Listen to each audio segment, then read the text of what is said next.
Hello and welcome to our program Where God Weeps.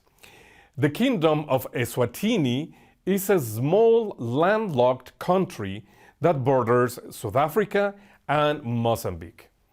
It is a developing country with a bright future, but has been rocked in recent years by episodes of violence and crippling social issues. The first Catholic missionaries arrived in Eswatini in 1914. Today, Catholics make up about 5% of the population, and the country as a whole forms a single diocese, Manzini. And today is my privilege to welcome to our program Monsignor José Luís Ponce de León, Bishop of Manzini. Your Excellency, welcome to our program. Thank you very much for this opportunity to be with you today.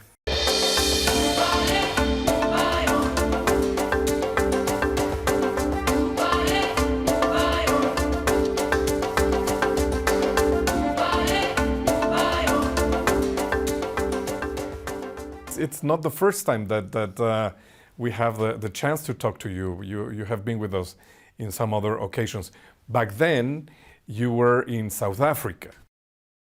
So let's start our conversation a little bit going back to the work that you did, and you're still doing, by the way, in South Africa, and then we will start the conversation about your new position in Eswatini. So you arrived in South Africa in what year? I arrived in South Africa in 1994. I belong to the Consolate and Missionaries, so it was very clear to me that I joined the community to be sent to witness the gospel in some other part of the world. At the time, basically, it was certainly in the continent of Africa. We were only beginning in Asia at that time. But after my studies in Colombia, after I was ordained a priest, I was appointed to go back to Argentina and entrusted with different responsibilities. So I got scared. I said I would never leave. And having done my studies in Colombia in Spanish, says, learning a new language might become difficult or to adapt. So I wrote to the Superior General and said, as you cannot be re-elected, please, before the end of your term of office, send me somewhere. And he appointed me to South Africa, and I arrived there in 7th of January 1994. You remember very specifically the date, and it was a very important year in the history of South Africa because President Nelson Mandela was taking his office for the first time after elections and the period of apartheid in South Africa. What was your experience of this historical moment in the country? I always feel that looking back, really, I have been really blessed because what other people will learn in books of history, I witnessed it somehow. I was there. I arrived in South Africa in a very difficult time because though the law of apartheid had come to an end, basically there was a lot of violence between two of the political parties in a special way, but even beyond that, it was not only these two political parties. The tension between these two political parties affected me because I was going to be sent to a rural area in KwaZulu-Natal to learn Zulu, and no one knew if it was wise because of the killings, the violence, structures being set alight. And there was great concern that after the elections, a civil war would break up in South Africa. Was a real, they used to talk, I think it was Desmond Tutu talking about the South African miracle, because many countries were also convinced that there could be a civil war, which never happened. We witnessed the elections, we witnessed on TV these long queues of people, even very elderly people who says, I don't want to die without having the chance to vote at least once in my life. And it was a great time of celebration. And really, it was amazing, really, to be at that time and experience also the leadership of Nelson Mandela.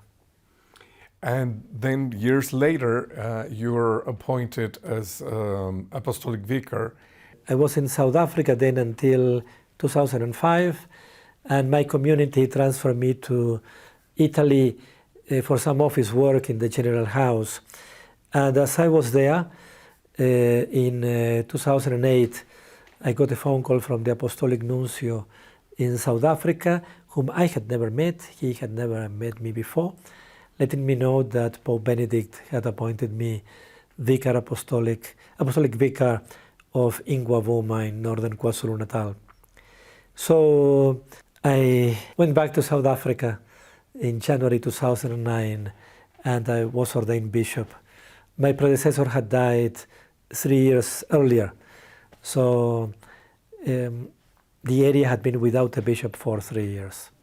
Talking now about Eswatini, it's a very small country between South Africa and Mozambique. And it's very unique in the sense that it's a monarchy. What does that mean, Your Excellency? Well, first of all, thank you for being so clear about where we are, because some people tend to confuse us with Lesotho, which is all of it inside South Africa. We border with South Africa and with Mozambique. And yes, we have always been a monarchy. His Majesty some years ago defined the political system in the country as a monarchical democracy, in the sense that it is a monarchy, but he also wanted to underline a democratic space by which the country is divided in constituencies, and each one of them elects a member of parliament to represent them. When Eswatini at that time was called Swaziland, it was an English protectorate. And so in 1968, when that comes to an end, the political system included political parties. But 5 years later, King Sobhuza decides that that system is not really Swazi, and it changes in such a way that political parties exist in the country, but only because of freedom of association, but they cannot take part in the elections. So only independent candidates who are not even allowed to indicate that they belong to a particular political party take part in the elections. At the same time, His Majesty is the one who appoints the Prime Minister, members of cabinet, and also a percentage of the members of Parliament. So basically, the center is His Majesty, is the King. In 2021, Monsignor, there were some social upheaval, some violent protests. You were very much involved in the peaceful process, in the peace talks. Can you explain us what was the conflict? What were the reason for this protest, and what was the result of it? It was something unique, because Swaziland, Eswatini, has always been seen as a peaceful country. So the violence we experienced on the 29th of June is something. I have been there for the last 8-10 years after my predecessor died, but everyone would say it's something that had never been seen in the history of the country. And it starts at the beginning of the month of May, when a university law student is found dead, and some people believed that the police was involved. In fact, a long investigation that lasted many months was started by government to clarify that. But for the first time, we saw young people then marching to their representatives in parliament, presenting their demands, which included basic things of service delivery, but also the sense that there is no future for them. The percentage of young people unemployed in the country is extremely high. For some reason, the acting Prime Minister put an end to those marches presenting petitions, and said that the demands had to be sent by electronic mail. The Council of Churches, to which not only belong, but we are founding fathers with the Anglican and the Lutheran Church, sense that that decision to stop that space for the young people to present their demands would really trigger serious violence in the country. I always tell the story because it's amazing the intuition of the leadership of the Council of Churches in that moment. And the appointment was given to us on Tuesday, the 29th of June. And as we were finalizing our document, we were at the Methodist Church in that moment, we all started like crying, and we discovered that tear gas had filled the room where we were, and the army was everywhere on the streets. Still, we were able to see the Prime Minister, and we called for a national dialogue. The Prime Minister welcomed our meeting. I have to say that every time we asked to see government, it has always been possible to do that. A few months later, the Catholic Bishops' Conference paid a visit, solidarity visit to the country, and again, they were able to see the Prime Minister, to share their concerns and to hear government's view. But government at that time asked, so yes, dialogue, but who do we talk to? So we said, okay, we can do that homework for you. And from then on, the Council of Churches set up meetings with every political organization, NGOs, traditional leaders. We even made a list of people and organizations that we felt we had to sit down and listen to what they had to say, how they saw the country at that moment. We presented a report to government. Government has been saying that a national dialogue will be held, but as I always say, with great respect, this was on the 29th of June, a year and a half has passed, and we still don't know when this dialogue will take place. More than 80% of the population declare themselves Christians. But from this percentage, a very few portion is Catholic. Nevertheless, the Catholic Church has quite a weight, a moral weight in the country. Why is this, Monsignor? It has always been like that. This is something very interesting. For me, it was a unique experience. I was coming from Inquabuma, where I was one bishop among 26, and suddenly to be the only Catholic bishop and a point of reference for so many people. I think it's a space where everyone feels that he or she is at home, no matter who or she is or to which organization they belong. So we partner with government in a number of projects because we have 60 Catholic schools, 47 primary, 13 high schools. We have also a nursing college, and we have a hospital well respected by the people.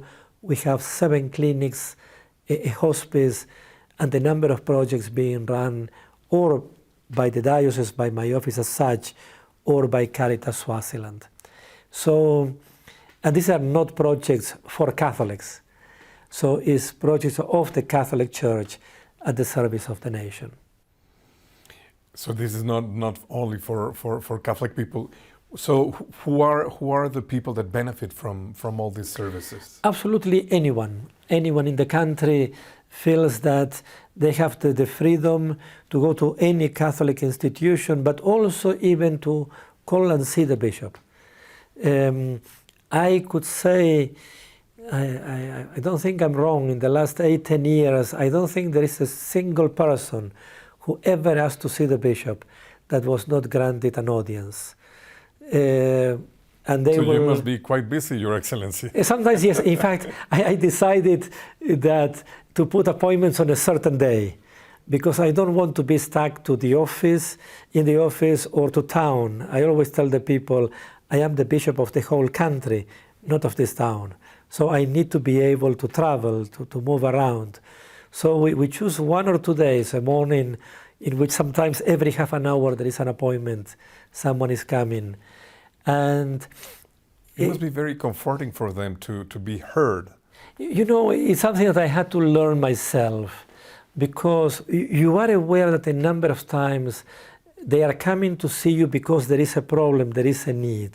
And you are aware that I used to have the person taking the appointments would always fish for information. Why do you want to see the bishop? And the person will say, it's a personal matter. Okay, and they will keep on talking until the person will really tell her why. So I would know already, and I would know that the answer is no. We help a number of people, for example, with the fees for high school. But many young people come asking for fees for further studies, university studies. And unfortunately, the things we tried never worked.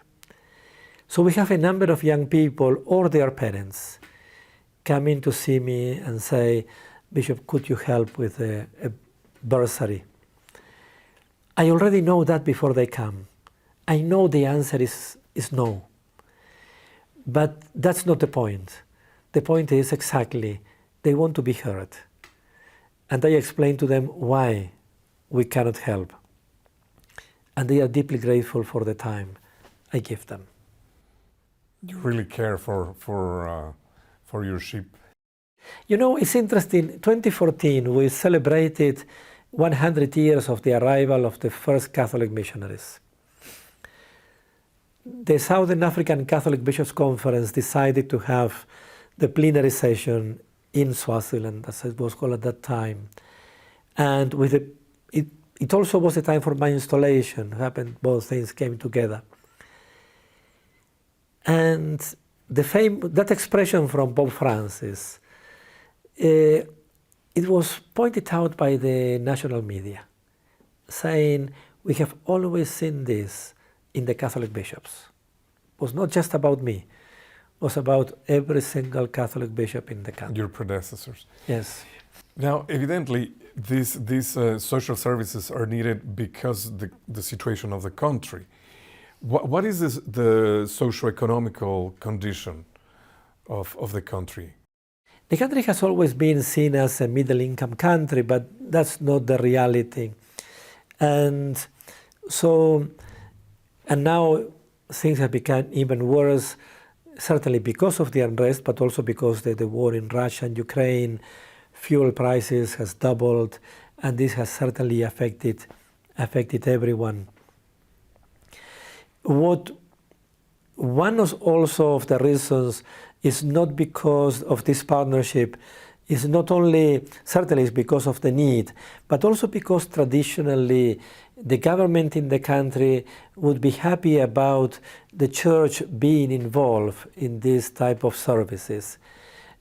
We have never experienced, I think I can say openly that, think about it, we are 3 countries in the Bishops' Conference, but there is no longer a Catholic hospital in South Africa, because at a certain point the government stopped the subsidies, and so it was impossible for the Catholic hospital, the last one was Marian Hill, to continue being open and had to be handed over to the government.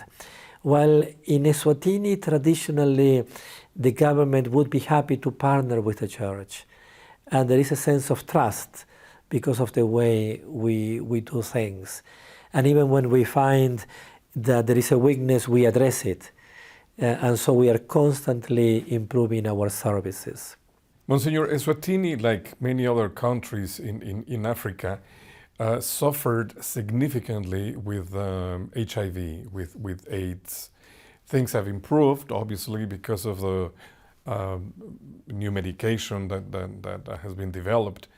But what is the work that the Church is doing with HIV patients and AIDS patients? In this, I have to say that Eswatini is a very good, a great point of reference to the world, because 90% of those, over 90% of those infected as you were saying, we might still be the country with the highest percentage of HIV positive people in the world. It was my generation that was gone. The expectancy of life was 39 years in Eswatini.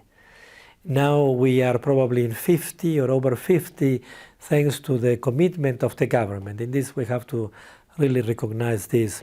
We were left with so many orphans because when my generation, well in this moment I'm 61, but when my generation was gone, you remain with the children and the grandparents who were looking after them. A number of families were able to take the children of the brothers and sisters when they died. Really there was a great sense of caring for each other. But today, over 90% of the positive people, they know their status. And over 90% of them are on antiretroviral therapy. So it's no longer a death sentence. At the high peak of the pandemic, the Catholic Church in Eswatini my predecessor started a hope house, a hospice. 25 small houses where the sick person would go with a relative so that the sick person would not miss the love of the family and the family will not dump the sick person in the hospice. The place is always full because of other related illnesses. The main problem today is that when people recover, they don't want to go back home. They feel so much cared and they know it would not be the same when they go back home. So sometimes the director has to push them a bit to leave the place because there are others. They feel at home. They feel at home, and it's the only project of this type in the country. That's another thing of the diocese. Historically, we run things that might be the only project of that type in the country. We also care for children with disabilities, and so everyone knows us because it's there or nowhere else. Your Excellency, what would you say is the main challenge that you have right now in your diocese? I think the main one is, it regards the situation of the country. So the stability, the political, social stability of the country. Yes, I have been advocating, I am on social media, I am on Twitter, Facebook, I'm a bit everywhere, and all the time I advocate for non-violent ways of addressing the situation of the country. I'm not really sure my call is being heard by those involved. There is a low-level violence, and it seems that the tendency is to answer an eye for an eye. So we need people with the courage to break the cycle of violence. This is one. And another thing that a bit unique, I guess it's a bit me. Sometimes one sees on social media people saying the church is quiet about this situation in the country. Normally they will not really refer to the Catholic Church on this. But I always say, it's unfair to say when you say the church is quiet, what you really mean is the bishop. And I wish the church would talk, not just the bishop. And so I am also encouraging our sodalities, our priests, really to share in the name of their faith the way they see the country. Because for me it's a contradiction. As you were saying, 80-something% of this country is Christian people. How can it be that we can be Christians and so violent? Something is wrong. So we need really in the name of our faith to proclaim a gospel of non-violence. What would you like the Universal Church to do for your diocese, Your Excellency? How can we help? Before of saying how can the Church Universal Church can help us, I would like to share this special moment of grace for our diocese and our country. One of our priests, diocesan priest, Father Dumisani Vilagatti, has been up to now the director of INBISA, which is the interregional meeting of bishops of Southern Africa, 9 countries in the south of Africa. For the last 3 years, he has been the director, and his service now comes to an end. And as we were preparing for the end of his service, I have been contacted by the dicastery for the promotion of the human development, integral human development, asking me to release Father Dumisani Vilagati to now go and work in the Holy See. So you are serving the Universal Church, your we diocese. are being given this opportunity. Really you know, so many times we always think of how others can help us, and suddenly we are given the opportunity for us to serve the Universal Church. And as much as I would love to have Father Dumisani Vilagati back in my diocese, because really it's an amazing priest, and all the bishops in Southern Africa had seen it. We are really grateful to Cardinal Czerny, who thought of us for this service. And yes, from the Universal Church, pray for wisdom, the gift of wisdom for all of us, church leaders in a special way, political leaders also in a special way, for every person, because the voice of every single person counts. The voice and the attitude of people who choose non-violence will make a difference in this country. Your Excellency, thank you very much for giving us this time. Thank you for the opportunity, and may God bless you all. Thank you. And thank you, ladies and gentlemen, for being with us in another program of Where God Weeps. If you want to know more about the work that the Church is doing in Eswatini, we encourage you to contact the information at the end of this program. Thank you, and God bless.